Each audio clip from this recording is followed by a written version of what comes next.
이제 우리 마음을 모아 기도드리며 사순절 넷째 주일 예배를 하나님 앞에 올려드립니다.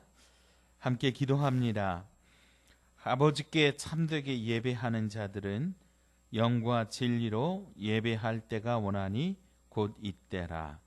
아버지께서는 자기에게 이렇게 예배하는 자들을 찾으시느니라.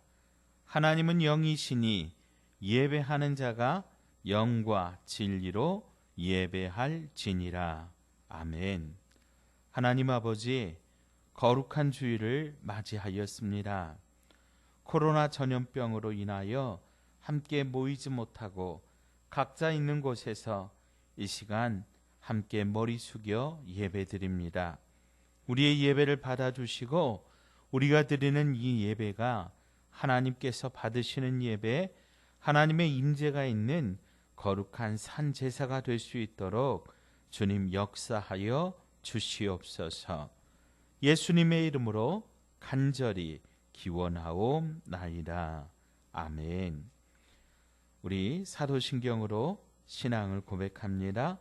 나는 전능하신 아버지 하나님 천지의 창조주를 믿습니다. 나는 그의 유일하신 아들 우리 주 예수 그리스도를 믿습니다. 그는 성령으로 잉태되어 동정녀 마리아에게서 나시고 본디오 빌라도에게 고난을 받아 십자가에 못 박혀 죽으시고 장사된 지 사흘 만에 죽은 자 가운데서 다시 살아나셨으며 하늘에 오르시어 전능하신 아버지 하나님 우편에 앉아 계시다가 거기로부터 살아있는 자와 죽은 자를 심판하러 오십니다.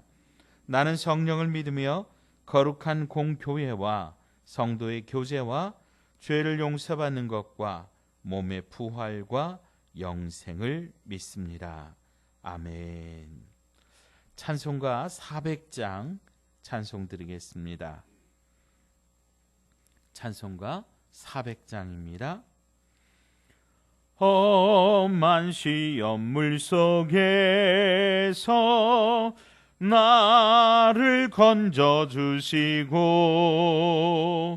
노한 풍랑 지나도록 나를 숨겨주소서. 주여 나를 돌보시사 고이 품어주시고 험한 풍파 지나도록 나를 숨겨주소서. 권세 능력 무한하사 모든 시험 이기고 풍랑까지 다스리는 주님 앞에 비오니 주여 나를 돌보시사 고이 품어주시고 험한 풍파 지나도록 나를 숨겨주소서. 죄악길에 빠진 이 몸 캄캄한데 헤매며 부르짖는 나의 원 들으소서 내 주여. 주여 나를 돌보시사 고이 품어주시고 험한 풍파 지나도록 나를 숨겨주소서.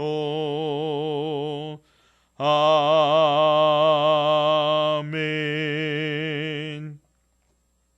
오늘 우리에게 주시는 하나님의 말씀은 사도행전 2장 42절로 47절의 말씀입니다.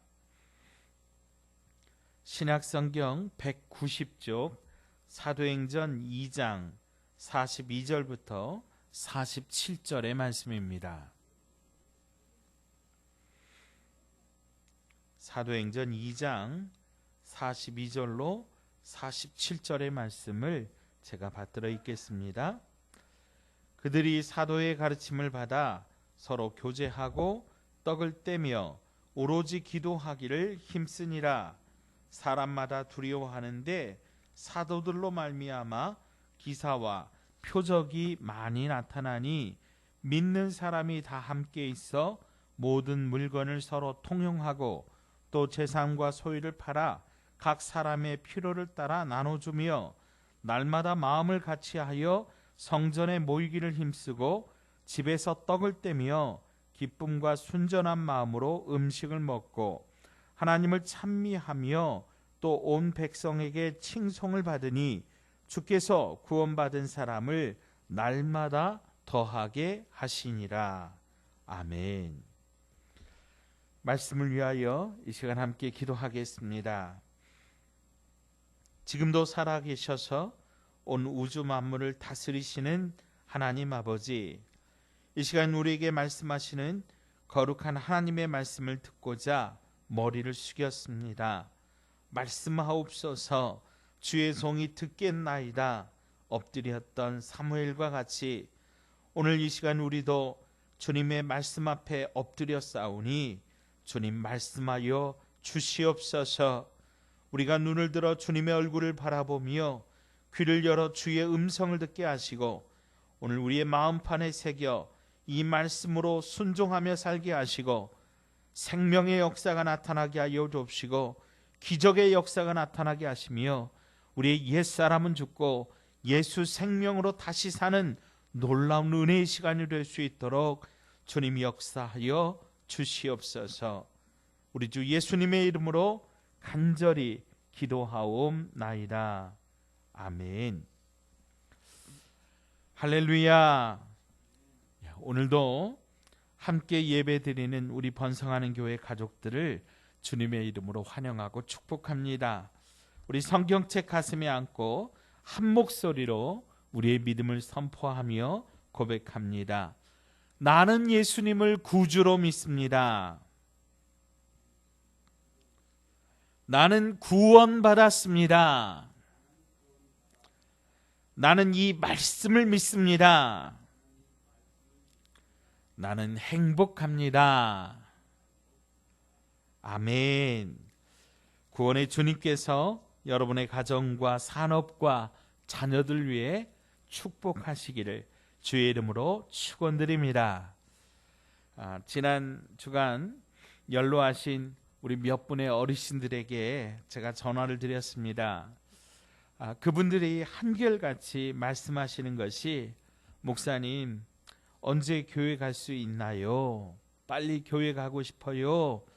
교회 가는 것이 교회에서 함께 예배드리는 것이 이렇게 귀하고 소중한 것인 줄 이제 알았다고 그렇게 하시는 말씀이었습니다.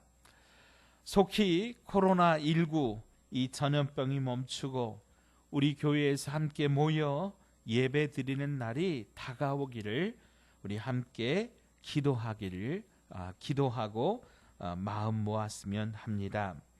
최근 몇몇 교회를 중심으로 코로나 바이러스가 확산되면서 교회가 이제 사회적으로 지탄을 받고 있고 교회를 향한 따가운 시선들이 느껴지게 됩니다. 물론 교회가 정부의 여러 시책에 대하여 적극 협조하고 함께 따라야 됩니다. 그러나 교회에 대한 탄압은 있어서도 안 되고 이런 주장을 펴는 언론과 사회적 여론에는 우리가 적극적으로 답해야 될 필요성이 있다 생각합니다. 그러면서 드는 생각이 과연 교회는 무엇인가? 또 예배는 무엇인가? 라고 하는 주제였습니다. 교회가 무엇이고 예배는 무엇이기에 우리는 함께 모여야 하고 또 예배를 드려야 하는가? 오늘 이런 주제로 우리가 교회의 모델이라고 할 수 있는 예루살렘 초대교회의 모습을 살펴보면서 함께 해답을 찾고자 합니다. 교회는 무엇인가? 오늘 우리가 함께 나누고자 하는 말씀의 제목입니다. 자, 첫째로 그러면 교회는 어떻게 시작되었는가라고 하는 거지요. 교회는 누가 언제 시작하였는가? 마태복음 16장 18절로 19절에 또 내가 내게 이르노니 너는 베드로라 내가 이 반석 위에 내 교회를 세우리니 음부의 권세가 이기지 못하리라. 내가 천국 열쇠를 내게 주리니 내가 땅에서 무엇이든지 매면 하늘에서도 매일 것이요 내가 땅에서 무엇이든지 풀면 하늘에서도 풀리리라. 아멘. 이 말씀은 예수님께서 빌립보 가이사랴 지방에서 제자 공동체를 모아놓고 이렇게 질문하셨습니다. 사람들이 나를 누구라고 하느냐? 그러니까 제자들이 사람들이 예수님에 대해서 뭐 세례 요한이라고도 하고 엘리야라고도 하고 등등등등 이렇게 말합니다. 그렇게 대답을 합니다.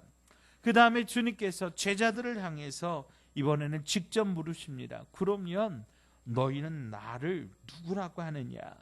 그때 베드로가 정말 우리 주님의 칭찬처럼 하나님께서 성령으로 베드로에게 이 대답을 주신 것 같습니다마는 주는 그리스도시요 살아계신 하나님의 아들입니다 라고 하는 이런 대답을 하게 됩니다.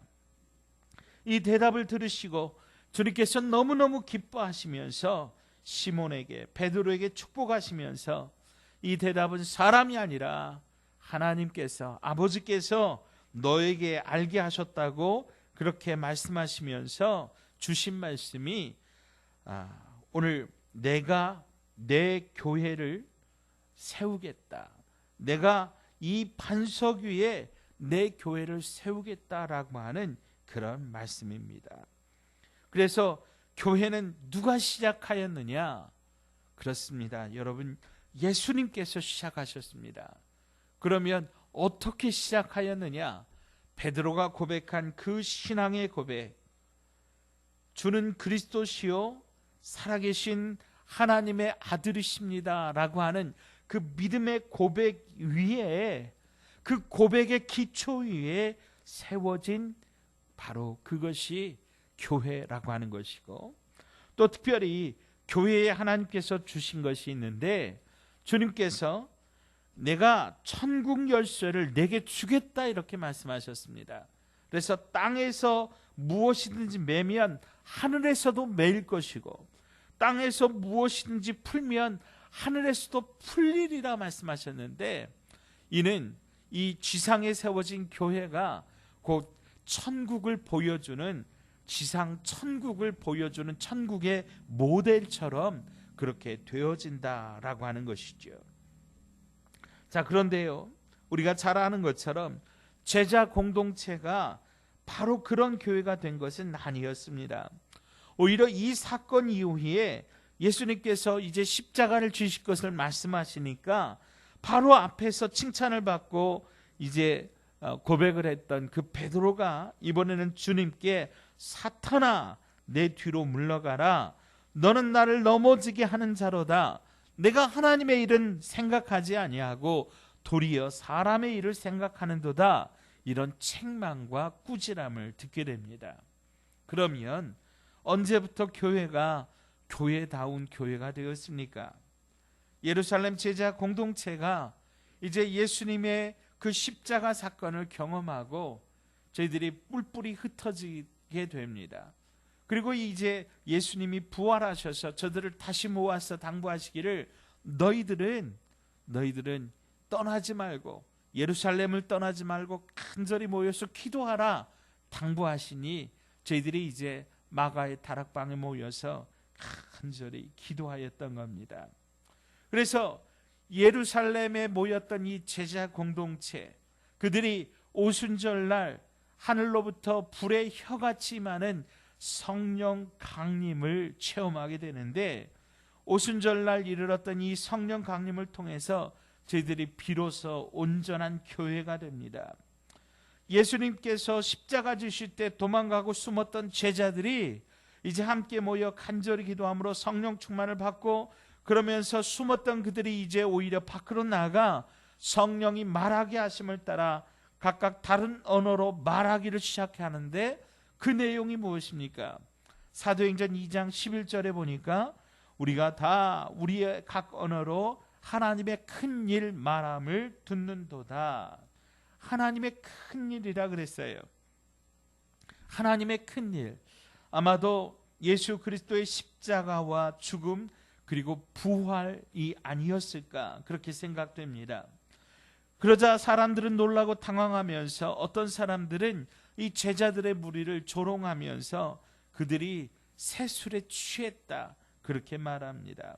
그때 베드로가 아니라는 거죠. 때가 제3신이 3이라고 하는 것, 이 이스라엘의 어떤 시간적인 구분은 이제 이 태양이 떠오르면서 이제 0시부터 시작이 됩니다. 그러니까 태양이 떠오르는 그 시간의 기준을 우리나라의 시간적인 개념으로 오전 6시에 태양이 뜬다 그러면 제3시라고 하는 것은 오전 9시를 알리는 것입니다. 그러니까 때가 제3신이 너희 생각과 같이 이 사람들이 취한 것이 아니라 선지자 요엘과 같이, 선지자 요엘을 통하여 말씀하신 것과 같이 그것이 지금 이 시간에 임한 것이라고 그렇게 증거하면서 나사렛 예수께서 십자가의 죽임을 당하였으나 3일 만에 부활하셨고 우리가 그 일의 증인이라고 아주 담대하게 증거하게 됩니다. 그때 베드로의 설교를 들은 많은 사람들이 그러면 우리가 어찌해야 됩니까? 그렇게 베드로에게 질문하니 베드로가 대답합니다. 사도행전 2장 38절입니다. 너희가 회개하여 각각 예수 그리스도의 이름으로 세례를 받고 죄 사함을 받으라.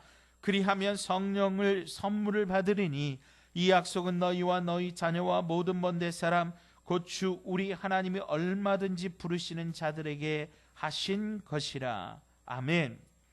이 대답을 듣고 그날 이 말씀을 듣고 회개하고 세례를 받은 사람들이 3,000명이나 되었다 그랬는데, 바로 이 사람들이 예루살렘의 초대교회의 시작이 되었던 것입니다. 즉 교회는 예수님께서 베드로의 신앙 고백 위에 세우셨고, 그 교회가 교회답게 되어진 것은 오순절 강림하신 성령님의 그 역사 가운데 비로소 온전한 교회가 되었다라고 하는 겁니다. 그래서 교회는 두 가지의 아주 키포인트가 있는데, 신앙 고백이 있어야 된다라고 하는 것이고, 또한 성령 충만해야 된다라고 하는 것입니다. 자, 그러면 이렇게 세워진 초대교회는 어떤 모습을 보여주고 있습니까? 첫째로 가르침을 받는 교회였다라고 하는 겁니다.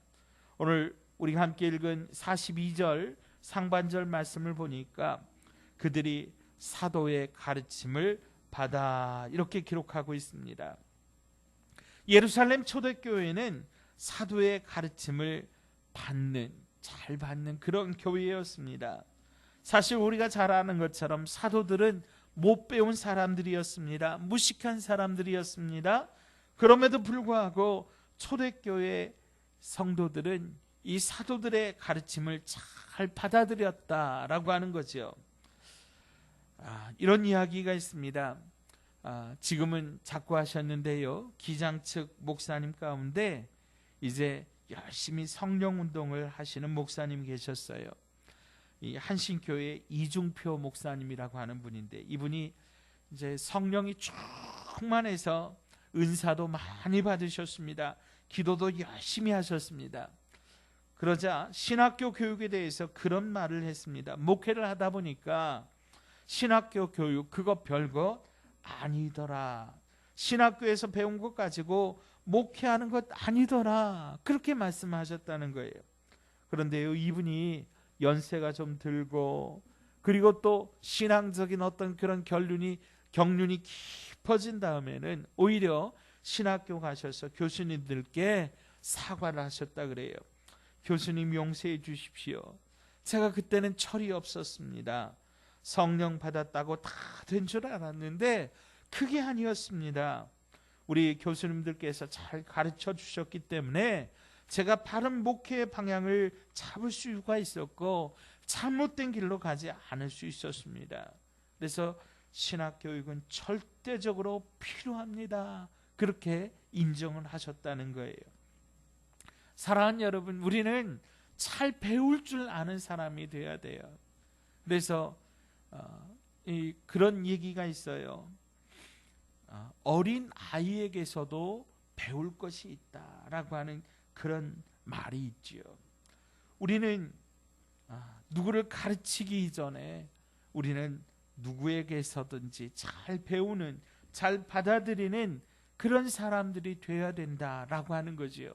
특별히 이 예수님의 제자들, 이 사도들, 정말 함께 기도하고 함께 성령 받은 그들이 어떻게 보면 서로 이제 당신이나 나나 똑같습니다. 그렇게 이야기할 수 있지만 그들은 오히려 이 사도들의 권위를 인정하고 사도들의 그 가르침을 인정하고 그들의 가르침을 잘 받아들여서 서로 사랑하고 영적 질서가 그들 안에 있었다라고 하는 것입니다.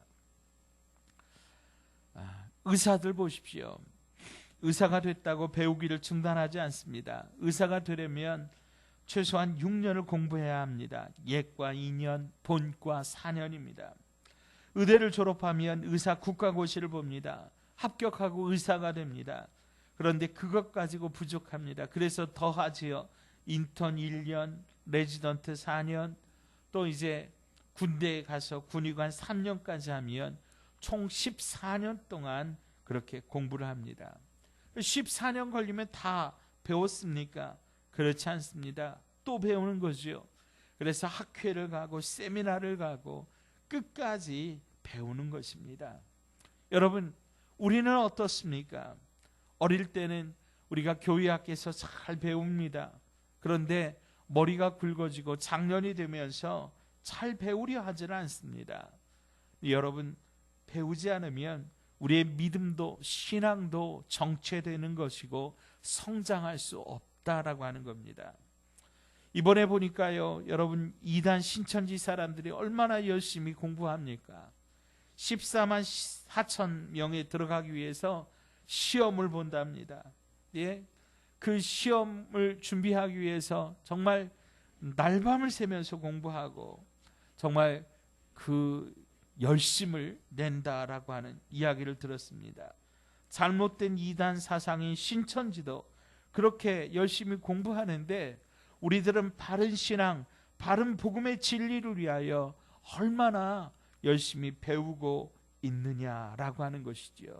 그래서 여러분, 우리 잘 가르침을 받는 그런 교회가 되길, 그런 성도가 되기를 주님의 이름으로 축복합니다.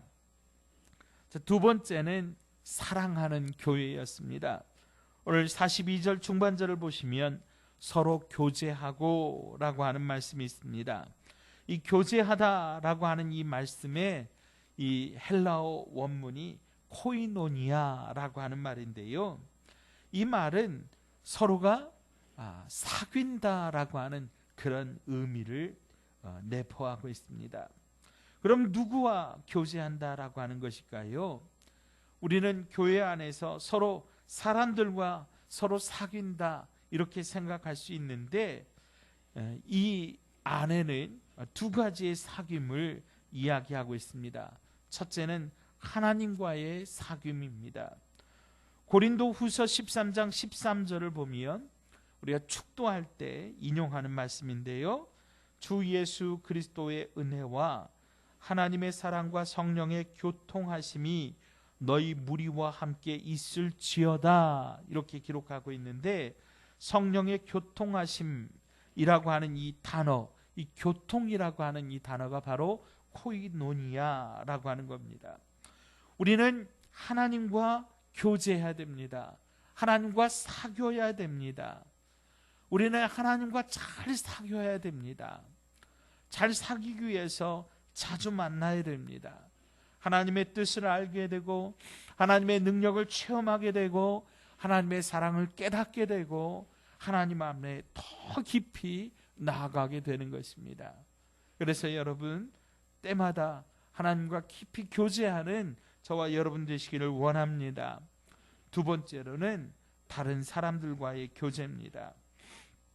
다른 사람들과의 교제의 결과가 오늘 본문 44절로 45절에 기록되어 있는데요, 믿는 사람이 다 함께 있어 모든 물건을 서로 통용하고 또 재산과 소유를 팔아 각 사람의 필요를 따라 나눠주며 그랬습니다.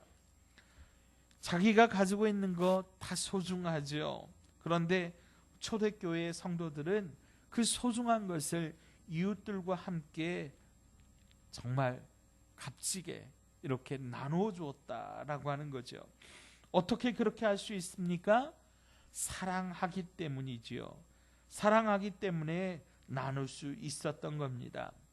우리가 사랑하면 제일 먼저 떠오르는 분이 아마 우리 어머니들 아닐까 싶어요. 우리 어머니들은 당신이 갖고 있는 모든 것을 자녀들에게 아낌없이 나눠주십니다. 이번에 코로나 바이러스로 어려움을 겪으면서 우리 사회에 여러 성숙한 모습들이 나타나고 있는데, 이웃들을 위하여, 어려운 이웃들을 위하여 서로 돕고 나누는 그런 모습들입니다. 여러분, 부자라고 해서 나누는 건 아니다라고 하는 거예요. 가난하다고 해서 또 다 도움받는 건 아니다라고 하는 거죠. 돕고자 하는 마음이 있으면 오히려 가난하고 좀 못 가졌어도 더 많이 나누더라라고 하는 거지요. 그래서 정말 중요한 건 무엇이냐면 그 마음 가운데 사랑이 있으면 서로가 서로의 부족함을 메꿔줄 수 있도록 자기의 것을 아낌없이 내어주더라라고 하는 겁니다. 그래서 서로 사랑하는 여러분, 우리 교회가 이 초대교회처럼 사랑하는 교회, 교제하는 교회, 사귐이 있는 교회가 되기를 원합니다. 하나님을 더 깊이 사귀고 또 우리가 서로 성도들 간에 깊이 사귀고 어려운 성도들을 돌보는 일에 자기의 것을 아끼지 않고 나눠줄 수 있는 그런 믿음의 가족들 다 되시기를 주의 이름으로 축복합니다. 자, 세 번째는 예배하는 교회입니다. 42절 하반절 말씀해 보니까 떡을 떼며 오로지 기도하기를 힘쓰니라 이렇게 기록하고 있습니다.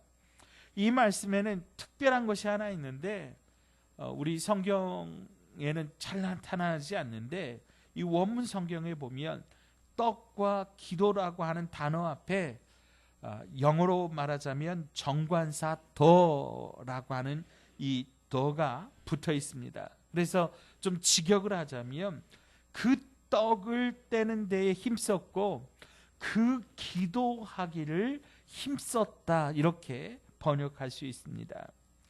그 떡을 뗐다, 무슨 말입니까? 단순히 그냥 떡을 떼는 게 아니라 그 떡이에요. 그 떡은 무슨 떡이냐? 주님께서 마지막 성찬식 때 마지막 그날에 주님께서 떼셨던 그 떡, 바로 그것을 의미하는데요, 이것은 곧 주님 앞에 예배하는 것을 의미합니다. 또 두 번째로 그 기도하기를 힘썼다라고 하는 이 표현도 마찬가지입니다. 그냥 기도는 어떻게 보면 개인적인 기도예요. 일상적인 기도예요. 그런데 그 기도는 주님의 기도입니다. 주님께서 마지막 십자가를 앞두고 주님의 나라와 하나님의 나라를 위하여 간절히 기도했던 그 겟세마네 동산의 기도, 그리고 주님의 제자를 위하여 중보하셨던 바로 그 대제사장적인 그 기도, 그리고 우리 성도들에게 부탁하셨던 예루살렘과 초대교회 그 온 성도들을 향하여 예루살렘을 넘어 사마리아와 땅끝까지 이르러 주의 증인되라고 부탁하신 그 말씀을 따라서 오늘도 우리가 사명을 감당하기 위하여 엎드려야 되는 그 기도를 의미하는 것입니다. 그래서 정리하자면 예루살렘 교회는 함께 떡을 떼며 오로지 기도하기를 힘썼는데, 함께 모여 예배 드리는데 힘썼고, 그리고 함께 모여 기도하는데 힘썼다라고 하는 거예요. 바로 여기에 우리 교회의 정체성이 있는 거예요. 왜 너희들은 그렇게 하지 말라는데 교회에 가서 모여야 된다라고 이야기를 하고, 교회에 가서 기도해야 된다라고 이야기를 하느냐? 왜 그렇습니까? 우리 교회는 예배하는 데에 우리의 생명이 있기 때문이고, 우리는 이 기도하는 데에, 함께 모여서 기도하는 데에 우리 교회의 교회다움이 있기 때문에 우리는 이것을 생명처럼 여기고 우리는 함께 예배하고 기도하는 것입니다. 사랑하는 여러분, 어떻습니까? 주일 예배 우리가 함께 드리지 못하고 기도에 함께 하지 못하니 어떻게 신앙이 잘 유지되시던가요? 여러분, 어떻습니까? 잘못하면 신앙을 잊어버릴 수 있습니다. 잘못하면 나태해질 수 있습니다.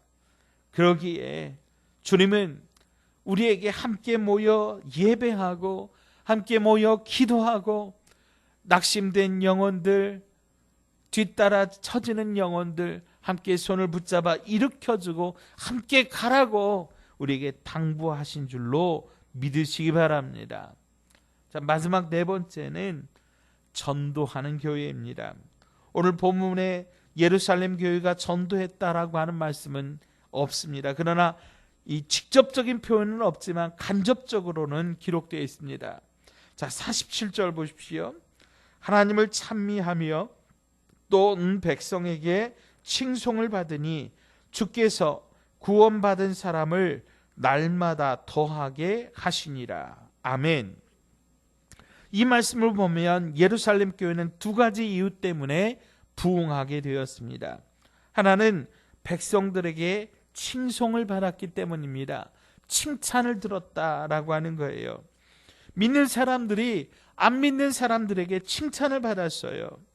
여러분, 우리가 어떻게 살 때 이 믿지 않는 사람들에게 칭찬받을 수 있습니까? 그들과 다르게 살 때입니다. 세상적인 욕망과 욕심에 사로잡혀 살지 않고 오히려 그들을 섬기고 나누며 하나님의 사랑의 가치, 하나님의 믿음의 가치로 이 땅 가운데 살아갈 때 저희들은 오히려 우리를 향하여 칭찬하고 존경하는 것이지요. 여러분, 우리 믿는 사람들에게 최고의 욕은 믿는 사람이나 안 믿는 사람이나 똑같다라고 하는 말이에요. 근데 사실 요즘에는 우리 교회를 향하여, 믿는 사람들을 향하여 믿는 사람들이 오히려 더하다라고 하는 그런 말을 듣고 있다라고 하는 거예요. 그러므로 여러분, 우리가 우리 동네에서 믿지 않는 사람에게 칭찬받아야 되는 줄로 믿으시기 바라고요. 여러분 모두가 주변에 안 믿는 사람들에게 정말 영적 영향력을 미치는 그런 칭찬받는 하나님의 사람들 다 되시기를 주의 이름으로 축복합니다. 자, 또 하나는 전도했기 때문입니다. 다시 말씀드리지만 본문에 전도했다는 직접적인 표현은 없습니다. 그러나 사도행전을 읽다 보면 전도했다, 말씀을 전했다라고 하는 표현들이 많이 기록되어 있습니다. 사도행전 4장 29절을 보면 주여 이제도 그들의 위협함을 굽어보시옵고 또 종들로 하여금 담대히 하나님의 말씀을 전하게 하여 주시오며, 이렇게 예루살렘 교회의 성도들이 함께 모여서 기도한 내용을 볼 수 있는데요. 담대히 하나님의 말씀을 전할 수 있게 해달라고 그들은 끊임없이 그렇게 기도했다라고 하는 거예요. 여러분, 이 때가 평안한 때가 아닙니다. 고난의 때고 박해의 때입니다. 예수님을 잡아 죽이는 사람들이 이제 예수님 믿는 사람들도 그렇게 잡아 죽이던 때예요. 그런데 이들은 그때에도 전도했던 거예요. 그러자 주께서 구원받는 사람들을 날마다 더하게 하셨다라고 하는 거예요. 성도들이, 교인들이 아무것도 안 하고 가만히 있는데 주님께서 구원받는 사람들을 더하신 게 아니라고 한 거예요. 저들은 최선의 노력을 다했어요. 열심히 예수 그리스도의 복음을 전하였다라고 하는 거예요. 그랬더니 구원 얻는 사람들이 날마다 더해졌다라고 하는 거예요. 사랑하는 여러분, 전도는 우리의 몫이요 구원받게 하시는 것은 주님의 몫입니다. 그러나 우리가 전도하지 않으면 구원의 문도 닫힌다라고 하는 거 기억하시고, 여러분 열심히 복음을 전하는 저와 여러분 되기를 원합니다. 요즘 특별히 신천지 이단 때문에 전도의 문이 많이 닫혔다, 그렇게 걱정하시는 분들 많이 있습니다. 그러나 여러분 이렇게 생각할 수도 있습니다. 야, 신천지는 이단이었어. 거기 가면 패가 망신해. 교회 가려면 다른 교회 가야 돼. 그렇게 말씀하시는 분도 있다라고 하는 거예요. 신천지에서는 1년 동안 한 사람이라도 전도 못하면 110만 원의 벌금을 내야 한다는 이야기를 들었습니다. 여러분, 우리는 신천지 같지는 않더라도 우리는 이런 영적 부담은 좀 가져야 된다라고 생각합니다. 그들은 소위 모략전도라 그래서 거짓말로 전도를 하면 하나님이 봐주신다고 그렇게 이야기하면서 거짓말이라도 하여튼 전도를 하려고 한다고 그래요. 여러분, 우리는 우리의 마음에 진심을 담아서 정말 한 사람을 우리의 마음에 품고 그 가정을 위하여 기도하고 사랑을 쏟고 맛있는 음식이 있으면 좀 나누고 또 선물도 챙기고 사랑을 쏟으면서 그 영혼을 정말 사랑하는 마음으로 하나님 앞에 기도하면서 복음을 전할 때, 그때 주께서 구원받는 한 사람을 우리에게 더하여 주실 줄로 믿습니다. 사랑하는 여러분, 오늘 우리는 교회가 무엇인지, 예배가 무엇인지 예루살렘 교회를 통하여 살펴보았습니다. 먼저 성령으로 충만한 교회. 베드로의 신앙 고백 위에 세워졌으나 그 제자들은 사실은 힘이 없었습니다. 교회가 교회다우려면 성령으로 충만해야 했습니다. 그러면 어떻게 성령으로 충만할 수 있습니까? 주님의 약속을 믿고 간절히 기도하면 성령으로 충만하게 된다라고 하는 것입니다. 비록 못 배우고 무식한 제자들이었지만 그들을 통하여 주님은 예루살렘 교회뿐 아니라 온 세계 열방을 향한 축복의 통로, 복음의 통로로 삼으셨습니다. 하나님께서 오늘 저와 여러분, 우리 번성하는 교회도 이렇게 성령으로 충만한 교회가 되어서 놀라운 축복과 은혜의 통로가 되게 할 줄로 믿습니다. 예루살렘 교회는 가르침을 받을 줄 아는 교회였습니다. 사도의 가르침을 받아 서로 사랑하는 교회, 예배하는 교회, 전도하는 교회였습니다. 우리 교회가 초대교회인 예루살렘 교회를 닮아 주님께서 기뻐하시는 주님의 교회, 내 교회가 아니고 주님의 교회, 주님께서 반석 위에 세우신 든든한 우리 번성하는 교회가 되시기를 주님의 이름으로 축원드립니다. 기도드립니다. 하나님 아버지, 코로나 바이러스로 예배당의 문이 닫히고 성도들의 모임이 무너져가고 있는 이때에 교회가 무엇인지, 예배가 무엇인지 예루살렘 초대교회의 모습을 통하여 우리에게 말씀하여 주시니 감사합니다. 하나님, 우리를 긍휼히 여겨 주시옵소서. 우리 교회가 예루살렘 초대교회를 닮게 하여 주시옵소서. 먼저 성령 하나님, 우리 안에 충만하게 역사하여 주옵소서. 우리에게 기도를 회복시켜 주시기를 원합니다. 뜨겁게 기도하게 하여 주시고 뜨겁게 성령 하나님의 은혜와 은사를 체험하게 하여 주시고 우리 안에 죄악된 모습들을 성령의 불로 태워주셔서 성령 충만함으로 교회가 교회되고 성도가 성도될 수 있도록 주님 역사하여 주시옵소서. 가르침을 잘 받게 하여 주옵소서. 사랑하게 하여 주옵소서. 예배하게 하여 주옵소서. 전도하게 하여 주옵소서. 그래서 구원의 문이 활짝 열리고 마지막 때에 주께서 사용하시는 아름다운 교회, 주께서 축복하시는 능력 있는 교회 될 수 있도록 주님 역사하여 주시옵소서. 우리 주 예수님의 이름으로 간절히 기도하옵나이다. 아멘. 광고 말씀 드립니다.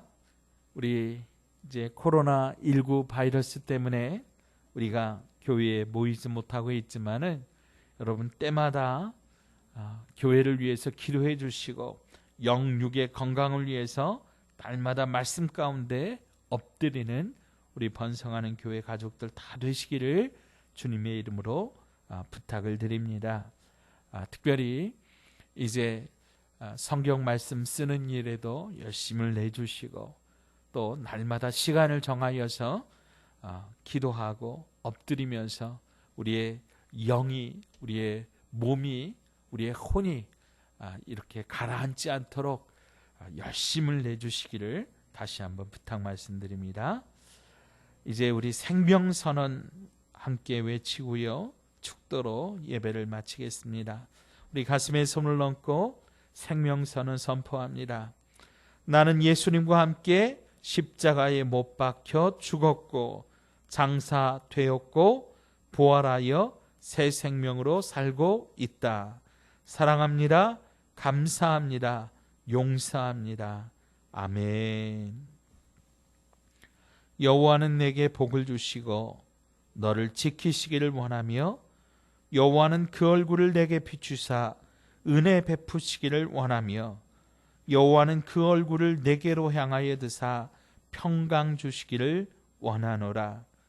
이제는 우리 주 예수 그리스도의 은혜와 우리를 돌보시는 그 크신 하나님 아버지의 사랑하심과 보혜사 성령님의 위로 사랑 교제하심이 오늘 주시는 말씀을 통해 예루살렘 초대교회와 같이 성령 충만하여 가르침을 받고 서로 사랑하며 예배하며 전도하기를 다짐하는 우리 번성하는 교회 가족들, 군에 있는 형제들, 해외에 있는 가족들, 이 나라와 이 민족 위에 이제로부터 영원토록 함께하옵시기를 간절히 축원하옵나이다. 아멘.